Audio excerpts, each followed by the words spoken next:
Kuantum fiziği EPR paradoksu. Bu videomu izlemeden önce sağ üst köşede önerilen videolara koyduğum podcast yayınımı dinlemenizi tavsiye ederim. Lise hayatı boyunca fizik dersi alan herkesin adını duyduğu belirsizlik ilkesi, kuantum fiziğinin en temel ilkelerinden biridir. 1927'de ortaya atılan bu fikre Einstein her zaman şüpheyle bakmıştır. Bu şüphesini doğrulamak amacıyla arkadaşları ile birlikte isimlerinin baş harfini alan EPR paradoksunu öne sürmüştür. Gelin hep birlikte ayrıntılı inceleyelim.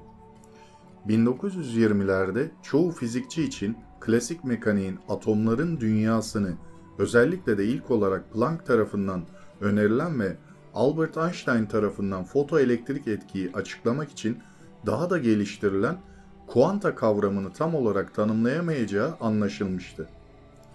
Kuantum teorisinin ortaya çıkmasına yol açan fiziğin yeniden inşa edilmesi gerekiyordu.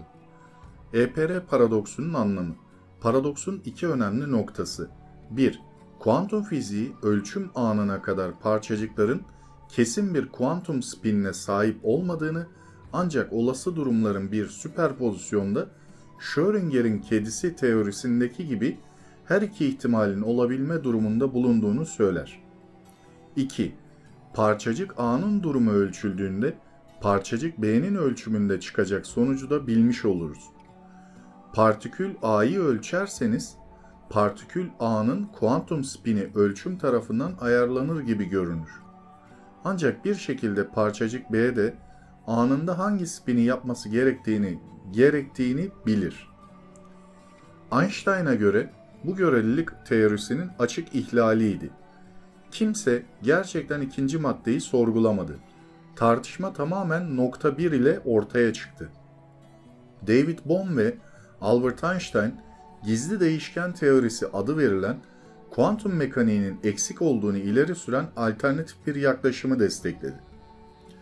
Bu bakış açısında hemen kanıtlanamayan, ancak bu tür genel etkiyi açıklamak için teoriye eklenmesi gereken kuantum mekaniğinin bazı yönleri vardı. Bu durumu şuna benzetebiliriz. İçinde para içeren iki zarfımızın olduğunu düşünelim. Birinde 5, diğerinde ise 10 TL bulunmakta.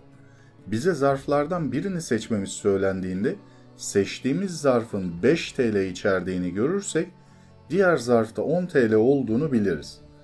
Bu benzetme ile ilgili problem kuantum mekaniğinin kesinlikle bu şekilde işlemez kısmıdır. Kuantum mekaniğindeki belirsizlik sadece bilgimizin eksikliğini değil, aynı zamanda kesin bir gerçekliğin eksikliğini de temsil eder. Yine kuantum mekaniğinin Kopenhag yorumuna göre bir ölçüm yapılana kadar hiçbir parçacığın kesin bir durumu yoktur. Her ikisi de pozitif veya negatif bir dönüşe sahip olma olasılıkları bu durumda eşit olasılıkla olası durumların üst üste binmiş halindedir. EPR paradoksu 1935 yılında Albert Einstein, Boris Podolsky, Nathan Rosen tarafından yazılmış, fiziksel gerçekliğin kuantum mekaniksel açıklaması tam olarak yapılmış sayılır mı makalesiyle tanıtılmış ve kuantum bilimciler arasında büyük görüş ayrılıklarına neden olmuştur. Bu paradoksta başlangıçta birleşik olan ve sonra ayrılan iki parçacığın birbiriyle ilişkisi tartışılır. Bu ilişki aslında bizim dizi filmlerde gördüğümüz ışınlanma olayını da tanımlamaktadır. EPR paradoksu, birbirleriyle derin bağlar içinde olan iki parçacığın birbirinden ayrılması durumunda bu parçacıklar arasındaki korelasyona bakarak Heisenberg belirsizlik ilkesini çürütür. Einstein ve arkadaşlarına göre ilk parçacığın konumunu öğrenmek için yapılması gereken ikinci parçacığın konumunu ölçmektir. Çünkü bu iki parçacık arasındaki ilinti birincinin konumunu kesin ve net bir şekilde bize verecektir. Aynı şekilde ilk parçacığın konumunu ölçmek için ikinci parçacık kullanılır. Einstein ve arkadaşları makalelerini kuantum teorisinin hala eksik bir teori olduğunu belirterek sonlandırırlar. Bilim dünyasına bomba gibi düşen bu makaleden sonra konuyla ilgilenen fizikçiler makale üzerinde çeşitli çalışmalar yapmaya başladılar. İlk önce dolanık çiftler arasındaki veri aktarımının yerellik ilkesiyle açıklanabilmesi için ortaya bir gizli değişken iddiası atıldı. Ardından von Neumann herhangi bir gizli değişkenler kuramının kuantum teorisiyle aynı sonucu veremeyeceğini matematiksel olarak ispatladı. 1951 yılında David Bohm'un yayınladığı makalede kendi kurduğu gizli değişken kuramı ile yapılan hesaplamalardan çıkan sonucun kuantum teorisinin öngördüğü sonuçlar ile tutarlı olduğunu gösterdi. İlerleyen yıllarda ise Kuzey İrlandalı bir fizikçi olan John Stuart Bell tarafından EPR, 1964'te Bell eşitsizliği olarak deney düzeyine taşındı. Bell'in yerellik varsayımının kuantum mekaniğinin öngördüğü gerçeklere ters düştüğünü göstermesiyle tartışma yeniden alevlendi. Kuantum kuramının doğuşu, 20. yüzyılın kuantum kuramı ile görelilik kuramlarının doğuşuyla açıldı diyebiliriz. Bu kuramların bir özel görelilik kuramların neredeyse tek başına Einstein'ın başarısı olmasına karşın, kuantum kuramı özellikle 1920'lerin ortalarından itibaren birçok bilim adamının katkısıyla geliştirilmiştir. Öte yandan Einstein, yalnız göreliliğin değil, kuantum kuramının da kurucuları arasında yer almıştır. Başka bir özellik, her iki kuram da yaklaşık 300 yıldır süren Newton fiziğinin yeterli olmadığını ortaya çıkarmıştır.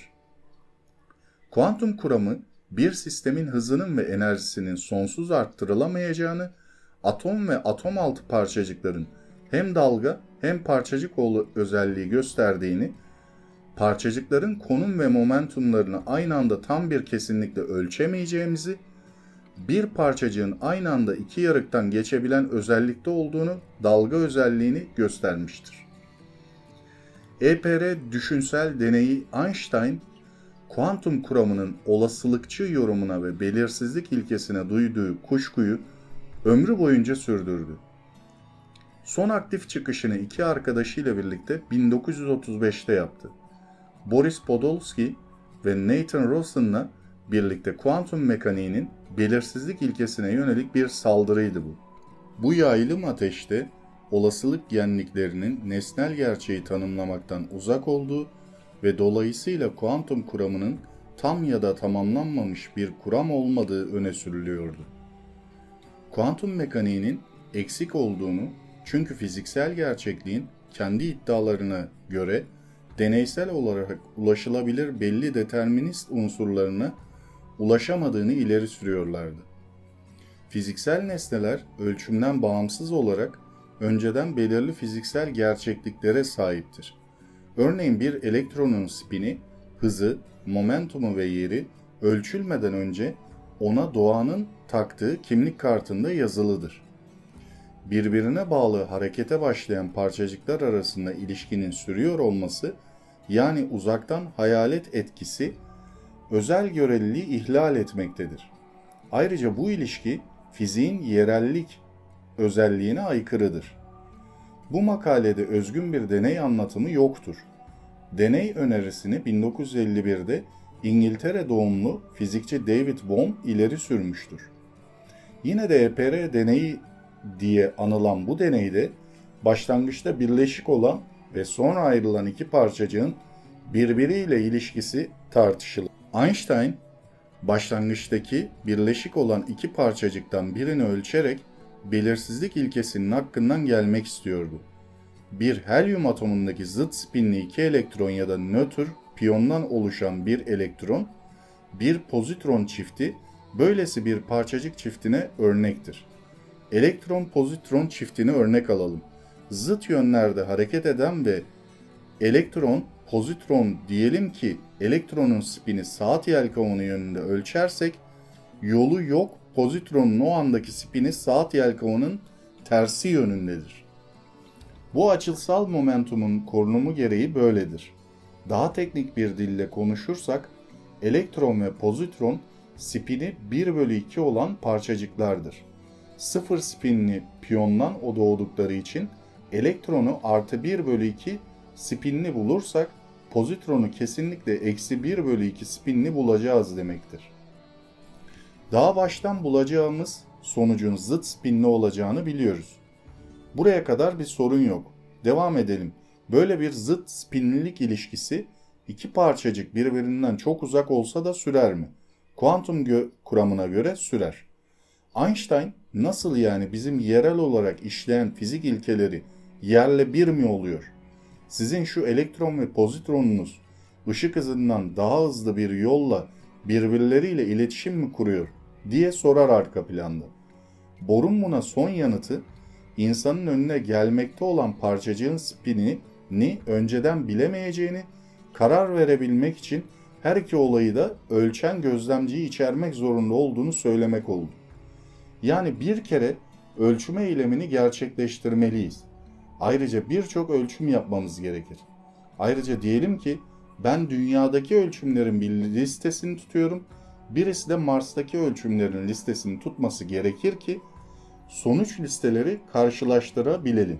İş deneye gelip dayanıyor. Şimdi de bu iki parçacık arasındaki ilişkiye bakalım. Yani birinin ötekinin spinini belirlemesi, bunlar birbirinden çok uzaklardayken de sürer mi? Kuantum kuramı böyle bir ilişki olasılığını sıfır görmez iken yerel nedensellik bunun olamayacağını ileri sürer. İşi EPR lehine biraz daha abartarak söylemek gerekirse elektron ile pozitron ışık yıllarıyla anlatılan bir uzaklıkta olsa bile aralarında bir ilişki olduğu ortaya çıkıyor. Böyle bir ilişki her şeyden önce özel görelilik kuramıyla çelişiyor. Çünkü eğer elektron ve pozitron ışık yıllarıyla birbirinden uzak ise birbirinden nasıl haber alıyor? Haber alıyor demek ışıktan hızlı bilgi iletiliyor demektir. Einstein, Podolsky ve Rosen makalesinin amacı kuantum mekaniğinin öngörüde bulunmak ve verileri açıklamaktaki inkar edilemez başarısına rağmen mikro evrenin fiziğiyle ilgili son söz olamayacağını göstermekti. Stratejileri basitti.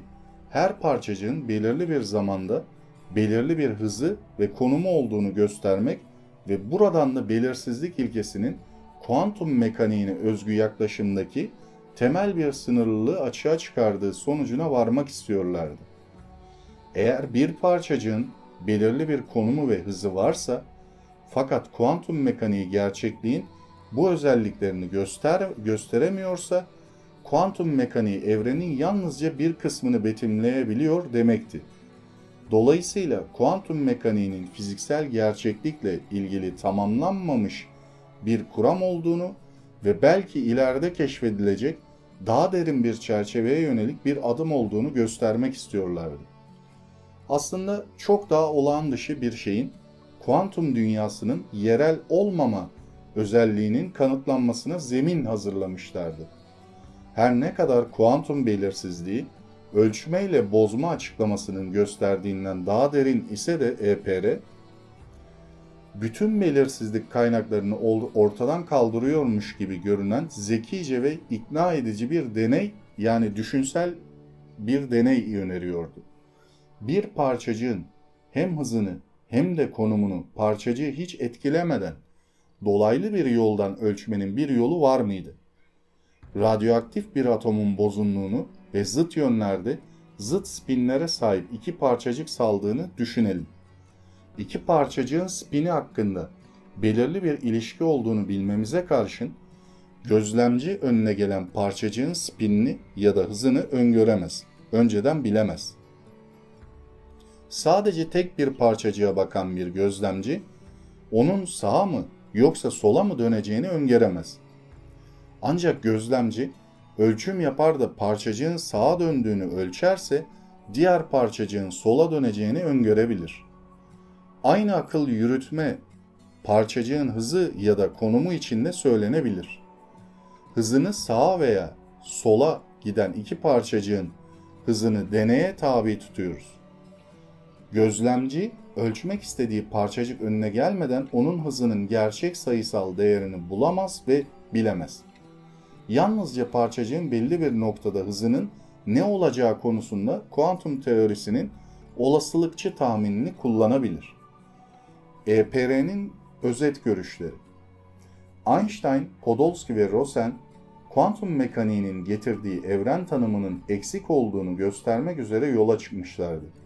Bu üçlünün çalışmalarının esinlendiği kuramsal fikirler ve deneysel sonuçlar, yarım yüzyıl sonra onların analizini tepetaklak edip akıl yürütmelerindeki en temel, sezgisel açıdan en mantıklı ve klasik olarak en anlamlı kısmının yanlış olduğu sonucuna varmamıza neden oluyor.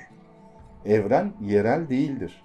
Sağa ve sola giden fotonların verili bir eksendeki spinlerini ölçerek bunların birinden diğerine bilgi göndermenin ya da ışık hızının aşıldığının bir belirtisi var mı? Hayır. Dedektörlerin verdiği sonuçlar birbirinden bağımsız. Rastgele bir spinler dizisidir.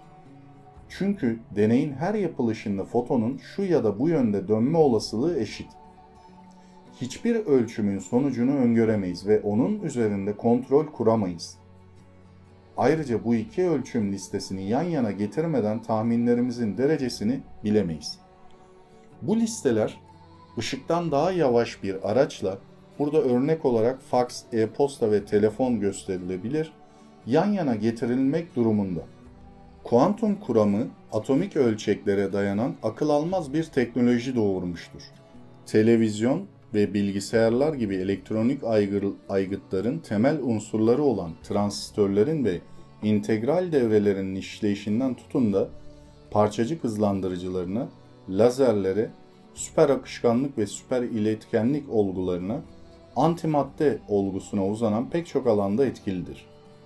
Bu kuram ayrıca yalnız parçacık fiziğinin değil, kimyanın, biyolojinin ve hatta astronominin de temelli olmuştur. Tanrı zar atmaz cümlesi Einstein'ın hiçbir şekilde sarsılmasına izin vermediği bir ilkeydi. Bohr buna sadece şöyle yanıt verebiliyordu.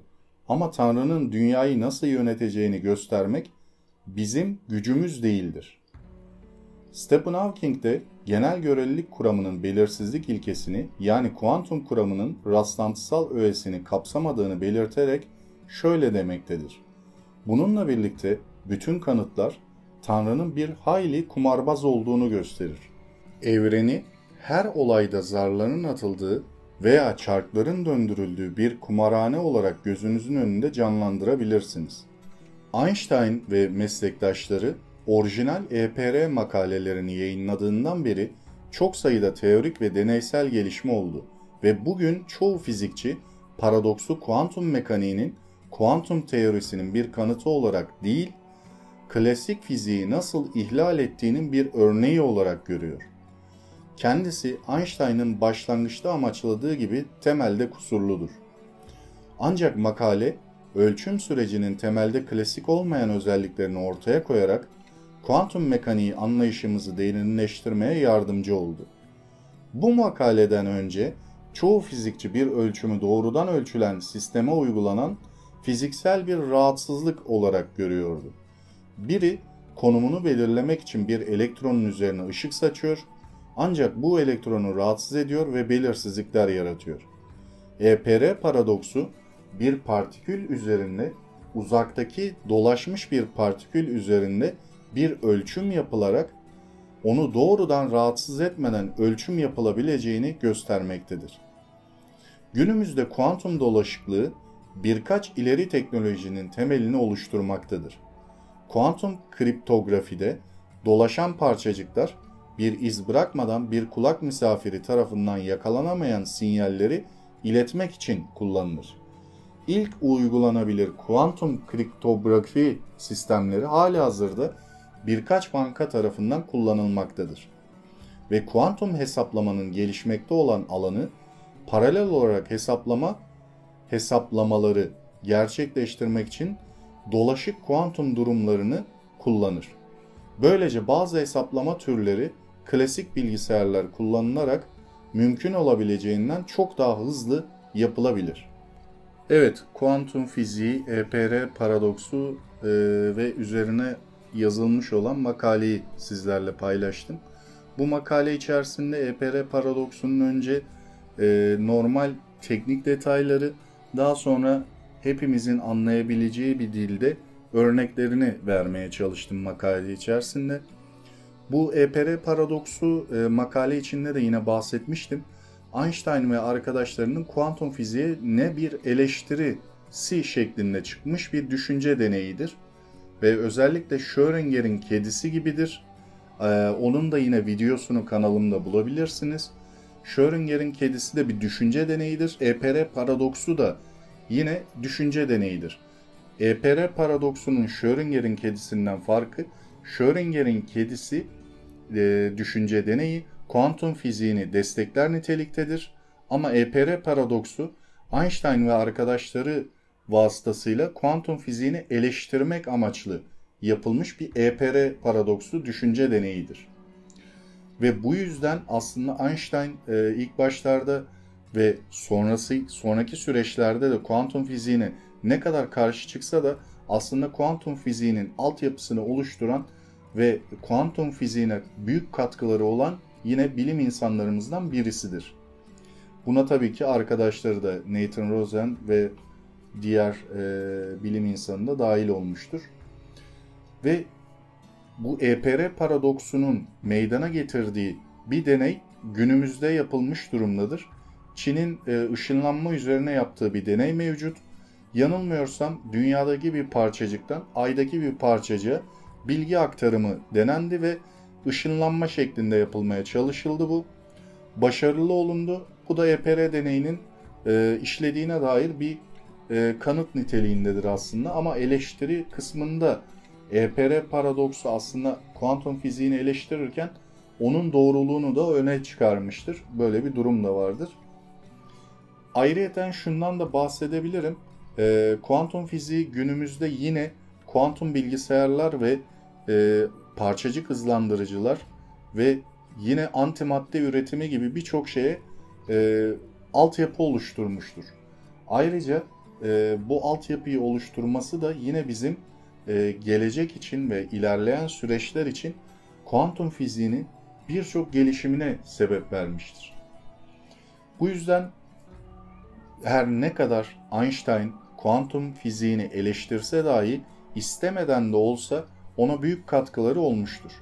Kuantum fiziği dendiğinde yine eleştirileri olmasına rağmen Einstein'ın ismi en başlara yazılan kişilerden birisidir. Evet, kuantum fiziği EPR paradoksunu incelemiş olduk arkadaşlar.